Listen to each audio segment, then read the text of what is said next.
And distance से SSC GD में 2019 से 2023 में जो भी क्वेश्चन पूछे गए उन क्वेश्चनों को आपको पार्ट पार्ट करके सॉल्व कराऊंगा। ये टाइम एंड डिस्टेंस का पार्ट 1 है, जिसमें हम लोग क्या करेंगे, एसएससी जीडी में जो भी क्वेश्चन पूछे गए उन क्वेश्चनों को सॉल्व करेंगे। तो चलिए अब शुरू करते हैं। और शुरू करने से पहले मैं आपको ये बता देना चाहता हूँ, जिन लोगों को ये चैप्टर कंप्लीट पढ़ना है, मैंने पढ़ा रखा है, वीडियो की लिंक आपको डिस्क्रिप्शन में मिल जाएगी, या वीडियो के प्लेलिस्ट में जाकर आप वहाँ से टाइम एंड डिस्टेंस चैप्टर को पूरा कंप्लीट पढ़ सकते हैं। तो चलिए अब शुरू करते हैं। यहाँ पे हम लोग डायरेक्ट क्वेश्चंस को सॉल्व करेंगे। जिन्हें कॉन्सेप्ट सीखना है तो चैप्टर की वीडियो एक बार आप जरूर से देख लीजिएगा। क्वेश्चन नंबर पहला देखिए क्या कहा गया। एक कार 59 किलोमीटर प्रति आवर्स की चाल से 354 किलोमीटर की दूरी तय करने में कितने घंटे लगेंगे, आपसे ये पूछा गया। यानी दूरी तय करने में कितना टाइम लगेगा, प्रश्न में आपसे ये पूछा गया। क्लियर है ना। सबसे पहले अगर आप देखेंगे तो ये इसकी चाल दी गई, ये प्रति आवर्स का मतलब क्या, ये 1 घंटे में इतना दूरी तय करेगी। कितना, ये इतना दूरी तय करेगी। तो प्रश्न में ये पूछा कि इतना दूरी तय करने में इससे कितना समय लगेगा। तो इससे क्या करेंगे, अब इसको डिवाइड कर देंगे। या फार्मूला देखेंगे तो यहाँ से चाल बराबर होता है क्या, चाल बराबर दूरी बटा समय होता है। चाल बराबर क्या होता है, दूरी बटा समय होता है कि नहीं होता है। आप चाहे इसमें रख के भी सॉल्व कर सकते हैं। हमसे पूछा क्या, टाइम पूछा, इसका मान पूछा है ये और ये दिया है। तो इस यहाँ पे इसको आप ऐसे भी लिख सकते हैं, टाइम बराबर क्या हो जाएगा, यहाँ से डिस्टेंस अपॉन स्पीड हो जाएगा। हुआ कि नहीं हुआ। टाइम बराबर क्या हो जाएगा, डिस्टेंस अपॉन स्पीड, ऐसे भी आप लिख सकते हैं। तो इससे के अकॉर्डिंग हम लोग इसको सॉल्व करें। क्लियर है। तो आप यहाँ से टाइम निकाल सकते हैं। डिस्टेंस कितनी दी है, 354 किलोमीटर, और इसकी चाल कितना दी गई है, 59 किलोमीटर प्रति आवर्स है। अब ये इसे कितनी बार में काटेगा, आपको ये चेक करना है। तो यहाँ से देखिए 4, 5, 6, 7 ऑप्शन में दिया है। तो पता करने का तरीका मैं आपको बता रहा हूँ। वैसे संख्या बड़ी है तो आप यहाँ से ये चेक करिए कि 9 में किस संख्या से गुणा करूँ, 9 में किस संख्या से गुणा करूँ कि लास्ट में 4 आ जाए। मैंने क्या बताया आपको, पता करने का ये तरीका है कि ये इससे कितनी बार कटेगा, इन्हीं ऑप्शनों में से किसी से कटेगा।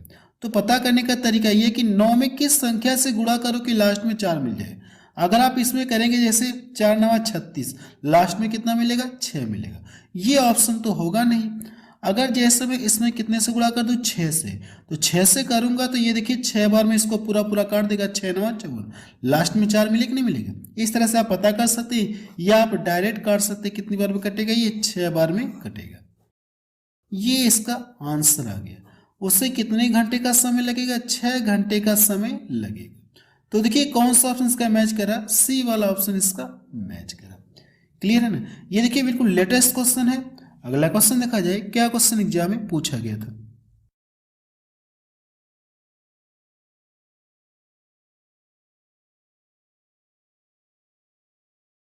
क्या क्वेश्चन एग्जाम में पूछा गया था। क्वेश्चन नंबर 2 देखा जाए, इसमें क्या दिया गया है, किलोमीटर में 35 किलोमीटर प्रति सेकेंड का मान आपसे पूछा है। ये आपका मीटर प्रति सेकेंड में रहेगा, ये मीटर प्रति सेकेंड में रहेगा। अब यहां से अगर यूनिट देखेंगे तो ये क्या है, किलोमीटर में, किलोमीटर प्रति आवर्स है, और ये मीटर प्रति सेकेंड में इसका मान पूछा है। तो यहां से आप क्या करेंगे, ये जो यूनिट है आप सबसे पहले यहां से इसको ऐसे लिख लीजिए, या एक कॉन्सेप्ट मैं आपको बता रहा हूं। सबसे पहले कॉन्सेप्ट देखा जाए, अगर जैसे मैं आपको ये कह दूं कि किलोमीटर प्रति आवर्स को मीटर प्रति सेकेंड में कन्वर्ट करने के लिए, मीटर प्रति सेकेंड में कन्वर्ट करने के लिए हम लोग कितने से मल्टीपल करते हैं, 5/18 से मल्टीपल करते हैं। कितने से मल्टीपल करते हैं, 5/18 से मल्टीपल करते हैं। अभी मैं आपको ये बताऊंगा, सबसे पहले इसको समझ लीजिए कॉन्सेप्ट, इसका ये कॉन्सेप्ट। अब देखिए जैसे इससे तो हम लोग इसमें चले गए, अब इससे अगर मैं आपको इसमें वापस आना है तो क्या करेंगे, जैसे आपसे ये कह दूं कि मीटर प्रति सेकेंड को आप क्या करिए, किलोमीटर प्रति आवर्स में कन्वर्ट करिए। तब कितने से गुणा करेंगे, इसको क्या करेंगे, पलटकर हम लोग गुणा करेंगे। तब कितने से गुणा करेंगे, इसको पलटकर 18/5 से हम लोग मल्टीपल करेंगे। कितने से मल्टीपल करेंगे, 18/5 से मल्टीपल करेंगे। अब यहाँ पे जो यूनिट दी गई है क्या, 35 मीटर प्रति सेकंड में ये चाल दी गई। अब इसको किस में कन्वर्ट करना है आपको, ये इसमें कन्वर्ट करना है। तो इसमें कन्वर्ट करने के लिए कितने से गुणा करना होगा आपको? 18/5 से गुणा करना होगा। तो इसमें कितने से गुणा करेंगे? ये जो 35 मीटर प्रति सेकेंड है, ये मीटर प्रति सेकेंड है, इसको इसमें कन्वर्ट करना है। तो कितने से गुणा करेंगे? अभी मैंने आपको बताया कि इससे हम लोग इसमें जाएंगे तो 5/18 से गुणा करेंगे, और इससे इसमें आएंगे किलोमीटर प्रति आवर्स में आएंगे तो कितने से गुणा करेंगे? 18/5 से मल्टीपल करेंगे। तो इसमें हम लोग 18/5 से मल्टीपल करेंगे। अब ये यूनिट आपको किस में आ जाएगी? किलोमीटर प्रति आवर्स में आ जाएगी। 5 सत्ते 35, इसका इसमें गुणा करेंगे तो 18 साथे कितना होता है? 126 किलोमीटर प्रति आवर्स। ये इसकी चाल घंटे में आ गई, और यहाँ पे ये जो चाल है किसमें? मीटर प्रति सेकेंड में। तो फिलहाल हमको क्या करना है? इसमें चाल बताना है किलोमीटर प्रति आवर्स में। तो देखिए कौन सा ऑप्शन इसका मैच कर रहा है? डी ऑप्शन इसका मैच कर रहा है। ये भी क्वेश्चन देखिए 2023 में ही पूछा गया है, बिल्कुल लेटेस्ट क्वेश्चन है। अगला क्वेश्चन देखा जाए, क्वेश्चन नंबर 3 देखा जाए, इसमें क्या दिया गया है? यदि रानी 15 किलोमीटर प्रति आवर्स की चाल से दौड़ती है, वह 200 मीटर की दूरी तय करने में कितना समय लेगी? आपसे ये पूछा गया। लेकिन आंसर देखेंगे तो सब किस में दिया है? ये सेकंड में दिया है, सब सेकंड में दिया है। तो यहाँ से सबसे पहले आपको फार्मूला पता है कि स्पीड बराबर क्या होता है? चाल बराबर क्या होता है? डिस्टेंस अपॉन क्या हो जाएगा? ये टाइम। स्पीड बराबर टाइम, डिस्टेंस अपॉन टाइम, यही तो फार्मूला होता है। इसी फार्मूले में क्या करना आपको? रखना है मान। चाल कितना दी गई आप यहाँ पे लिख ली। स्पीड कितना दी गई है? स्पीड कितना दी गई? 15 दी गई, 15 किलोमीटर प्रति आवर्स। और यहाँ से डिस्टेंस कितना दी गई है? 200 मीटर, और ये टाइम। इधर यूनिट देखेंगे तो ये किस में हो जाएगा? मीटर प्रति सेकंड में। टाइम किस में? सेकंड में है। तो इधर यूनिट जो है ये किस में है? मीटर प्रति सेकंड में। और ये यूनिट किस में है? तो आप बताएंगे कि किलोमीटर प्रति आवर्स है। तो इस यूनिट को भी क्या करेंगे हम लोग? इस यूनिट को भी हम लोग क्या करेंगे? मीटर प्रति सेकंड में कन्वर्ट कर लेंगे। अभी मैंने आपको पीछे कन्वर्ट करने का तरीका बताया कि किलोमीटर प्रति आवर्स को मीटर प्रति सेकंड में कन्वर्ट करने के लिए कितने से मल्टीपल करते हैं? 5/18 से मल्टीपल करते हैं। अभी मैंने आपको पीछे बताया। अब यहाँ से करना क्या? आपको इसका कैलकुलेशन करना है। अगर मैं इसको यहाँ से काट दूँ 3 से तो 5 बार में कटेगा, और 3 छक्का 18। इन दोनों का जब मल्टीपल करूंगा तो कितना मिलेगा? 25। 25 से ये जो 100 है कितनी बार में कटेगा? 4 बार में कटेगा। क्लियर है? ये 4 दूना कितना आ गया? 8। 8 का इसमें गुणा करूंगा तो टाइम कितना हो जाएगा? 8 छक्का 48 होगा ना, 48 सेकेंड। टाइम कितना पता चल गया आपको? 48 सेकेंड। ये इसका आंसर आ गया। बी ऑप्शन इसका मैच करा। ये भी क्वेश्चन देखिए लेटेस्ट है। चलिए अगला क्वेश्चन देखा जाए, क्वेश्चन नंबर 4 देखा जाए। इसमें क्या दिया गया है? एक कार यदि 30 किलोमीटर प्रति आवर्स की चाल से चलती है तो एक निश्चित दूरी को तय करने में 5 घंटे का समय लेती है। उसी दूरी को 2.5 घंटे में तय करने में लिए गए कार की चाल क्या होनी चाहिए? आपसे ये पूछा गया। क्लियर है ना? देखिए सबसे पहले कार की चाल आपको दी गई है। ये 5 घंटे में जो भी दूरी चल रहा है, 5 घंटे में ये जो भी दूरी चल रहा है, अब उसी दूरी को ये क्या चाह रहा है कि 2.5 घंटे में तय करना चाह रहा है। क्लियर है?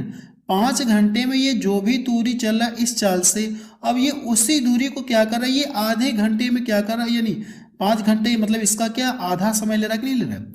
यानी 2.5 घंटे में तय करना चाह रहा है। तो चाल आपसे पूछी। सबसे पहले अगर आप देखेंगे तो इस क्वेश्चन को आप सिर्फ देखकर आंसर बता सकते हैं। कैसे? मैं आपको बता रहा हूं। सबसे पहले अगर देखेंगे तो ये 5 घंटे में जो भी दूरी चलेगा नहीं चलेगा इस चाल से, अब उसी दूरी को क्या करना है? इसका आधा टाइम में कवर कराना है। तो चाल क्या करनी होगी? आपको दोगुनी करनी होगी। अगर टाइम आधा कर रहा हूं तो चाल को क्या करनी होगी? दोगुनी करनी होगी। तो चाल इसकी दोगुनी हो जाएगी, तो ये इसका आंसर आ जाएगा। बी वाला ऑप्शन इसका क्या हो जाएगा? सही हो जाएगा। क्लियर है कि नहीं? क्लियर है? इतना देखिए ये इसका आंसर आ गया। आप इस क्वेश्चन को ऐसे देखकर आंसर बता सकते हैं, लेकिन मैं आपको थोड़ा सा डिटेल में बता दे रहा हूं जिन लोगों को समझ में नहीं आया। सबसे पहले अगर ये देखेंगे इस चाल से 5 घंटे में कितना दूरी तय करेगी, तो आप इसका इसमें गुणा करेंगे। कितना दूरी तय करेगी? तो आप बताएंगे 150 किलोमीटर दूरी तय करेगी। यही ना? इतनी दूरी तय करेगी। अब ये दूरी कितने समय में तय करानी है? यहाँ से 2.5 घंटे में। तो चाल बराबर होता क्या? दूरी बटा समय। समय भी दिया, इस दूरी को अब 2.5 घंटे में तय कराना है। 2 कितना हो जाएगा 5। देखिए ये जो दशमलव है, दशमलव को हटाने के लिए हम लोग ऊपर नीचे क्या करें, 100 से गुणा कर सकते हैं, सॉरी 10 से गुणा कर सकते हैं। तो ये दशमलव यहाँ से क्या हो गया, फिनिश हो गया। अब नीचे कितना बच गया 25, नीचे कितना हो गया 25। ये जो दशमलव ये जो 10 है इसको फिनिश कर दिया, तो नीचे कितना हो गया 25। 25 देखिए अब यहाँ से 15 गुणे 100 लिख सकते हैं। अगर 25 से ये काटूंगा 100 तो कितनी बार में कटेगा, 4 बार में कटेगा। यहाँ पे 15 गुणे 4 कितना हो जाएगा, 15 चौको 60। उसकी चाल कितनी होनी चाहिए, 60 किलोमीटर प्रति आवर्स होनी चाहिए। वही जो मैंने आपको तरीका बताया कि आप इस क्वेश्चन को कैसे देखकर आंसर बताएंगे, वहां पे मैंने आपको देखकर बताया, यहाँ पे थोड़ा सा सॉल्व करके दिखा दिया। यानी 5 घंटे में ये जो भी दूरी तय करेगा, अब ये चाह क्या रहा है, आधा समय लगे, तो जाहिर सी बात है कि स्पीड क्या करनी होगी, डबल करनी होगी। तो इसकी स्पीड डबल कर लेंगे तो कितना आ जाएगा, 60 आ जाएगा। नेक्स्ट क्वेश्चन देखा जाए, क्वेश्चन नंबर 5 देखा जाए, इसमें क्या दिया गया है, मोहन और सोहन एक ही स्टेशन से क्रमशः 8 किलोमीटर प्रति आवर्स और 9 किलोमीटर प्रति आवर्स की चाल से चलते हैं। यदि मोहन और सोहन एक ही दिशा में जा रहे हैं तो पूछा कि आपसे 4.5 घंटे, एच का मतलब क्या, घंटे के बाद मोहन और सोहन के बीच की दूरी क्या, ये पूछा गया। देखिए मोहन और सोहन ये क्या कर रहे हैं, लोग एक ही दिशा में जा रहे हैं। अगर यहाँ से मोहन लिख दूं तो मोहन और ये सोहन दोनों क्या करें, एक ही डायरेक्शन में ये लोग जा रहे हैं। अब इनकी चालें आपको दे देगी कितना, ये 8 किलोमीटर प्रति आवर्स है और इसकी चाल कितना, ये 9 किलोमीटर प्रति आवर्स है। तो प्रश्न हमसे ये पूछा है कि 4.5 घंटे के बाद उनके बीच की डिस्टेंस कितना हो जाएगी। अगर यहाँ से देखेंगे तो ये 1 घंटे में कितना दूरी तय करेगा, 8 किलोमीटर दूरी तय करेगा। ये 1 घंटे में कितना दूरी तय करेगा, 9 किलोमीटर की दूरी तय करेगा। अगर आप यहाँ से देखेंगे तो इन दोनों के बीच में 1 घंटे में कितने का डिफरेंट आया, तो आप बताएंगे कि 1 किलोमीटर का डिफरेंट आया। 1 किलोमीटर का क्या आया, अंतर आया। आया कि नहीं है, क्योंकि इसकी चाल ये 1 घंटे में 8 किलोमीटर चलेगा, ये 1 घंटे में 9 किलोमीटर। तो दोनों के बीच में 1 घंटे में कितने का डिफरेंट आया, 1 किलोमीटर का आया। तो प्रश्न पूछा क्या, 4.5 घंटे में कितना डिस्टेंस आएगा, आपसे ये पूछा। तो 1 घंटे में 1 किलोमीटर है, तो 4.5 घंटे में कितना हो जाएगा, 4.5 किलोमीटर होगा। कितना हो जाएगा, 4.5 किलोमीटर का डिफरेंट होगा। ये इसका क्या आ गया, आंसर आ गया। तो देखिए कौन सा ऑप्शन इसका मैच करा, पहला ऑप्शन इसका मैच करा। जितने भी क्वेश्चन आपको बता रहा हूं सभी लेटेस्ट क्वेश्चन मैंने इंक्लूड किया। अगला प्रश्न देखा जाए, क्वेश्चन नंबर 6 देखा जाए, इसमें क्या दिया गया है, 2700 मीटर की एक वृत्ताकार दौड़ में P और Q बिंदु A से विपरीत दिशाओं में क्रमशः 23 किलोमीटर प्रति आवर्स और 49 किलोमीटर प्रति आवर्स की चाल से दौड़ना प्रारंभ करते हैं। वे कितने समय बाद पहली बार मिलेंगे, प्रश्न में आपसे ये पूछा गया। सबसे पहले अगर मैं यहाँ से इसका फिगर बना दूं, ये कोई वृत्ताकार, ये है वृत्त है, ठीक है। अब यहाँ से ये कोई पॉइंट मैं दे रहा हूँ, यहाँ पे ये पॉइंट का नाम क्या है, ये A है, बिंदु A है। अब यहाँ से ये लोग चलना, दौड़ना प्रारंभ कर रहे हैं और विपरीत दिशा में चले। जैसे अगर P इधर चल रहा है तो Q क्या करेगा, ये इधर चलेगा, यही तो है। ये लोग विपरीत दिशाओं में चलना प्रारंभ कर रहे हैं। अब यहाँ से आप लिखेंगे P की चाल कितना, ये 23 किलोमीटर प्रति आवर्स है और इसकी चाल कितना, 49 किलोमीटर प्रति आवर्स है। ये देखिए क्वेश्चन आपको समझाने के लिए बस फिगर बना रहा हूँ, वैसे फिगर बनाने की जरूरत नहीं है, हम लोग क्वेश्चन को डायरेक्ट सॉल्व कर सकते हैं। क्लियर है, आप एग्जाम में फिगर नहीं बनाएंगे, आप डायरेक्ट सॉल्व करेंगे। मैं अभी आपको बता